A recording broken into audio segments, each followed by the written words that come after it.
এটা হচ্ছে একটি গ্যান্ডিং মেশিন আর এই মেশিনের যে সুইচটা এই সুইচটা ভেঙে গেছে। তো আজকে আমি এই সুইচটাই রিপেয়ারিং করব। তো এখানে উপরে দুটা স্ক্রু আছে দেখতে পাচ্ছেন। তো এই স্ক্রু দুইটা প্রথমে খুলে নিতে হবে এবং তার উপরে যে কাভারটা আছে এই কাভারটাও খুলে নিতে হবে। কাভারটি খোলার পরে নিচে দেখতে পারবেন যে খুব সুন্দরভাবে এখানে একটি সুইচ সেট করা আছে।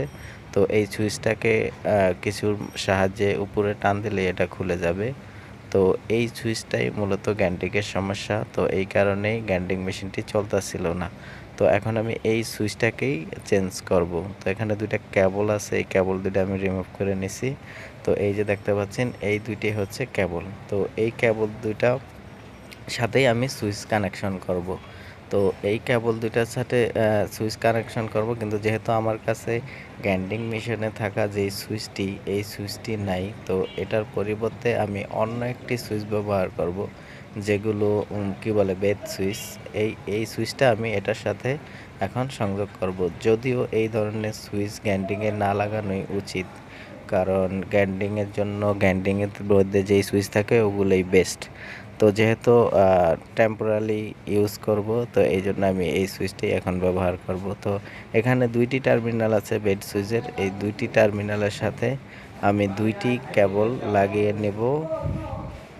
তো এই জন্য আমি দুইটি গ্রিন কালারের তার নিয়েছি। তো এই তারগুলো আমি এখন যেই বেড সুইচ আছে এই বেড সুইচের এই দুইটি টার্মিনালের সাথে সংযোগ করে নেব।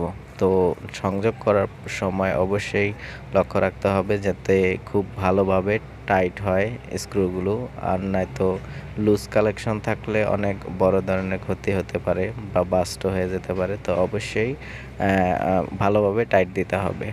আর দ্বিতীয়ত হচ্ছে যখনই আপনার গ্যান্ডিং মেশিনে সুইচটা কানেকশন লাগানো শেষ হবে, তখন অবশ্যই সিরিজ লাইনে আগে একবার চেক দিয়ে নেবেন যে গ্যান্ডিং মেশিনটা ঠিক আছে কিনা, অন্যথায় সুইচটা সাথে সাথে নষ্ট হয়ে যাবে এবং ক্ষতিও হতে পারে। তো এই জন্য অবশ্যই এটা চেক করে নেবেন। তো এখন আমার ব্যাক সুইচের কালেকশন শেষ। তো এখন এই যে দুইটি তার, এই দুইটি তার আমি গ্যান্ডিংয়ের মধ্যে যেই দুইটি তার আছে, তো ওই দুইটির সাথে এই দুইটিকে কানেকশন করে দেব। কানেকশনগুলো খুব সূক্ষ্মভাবে করতে হবে এবং যাতে করে ছিঁড়ে চলে না আসে এই জিনিসটা লক্ষ্য রাখতে হবে।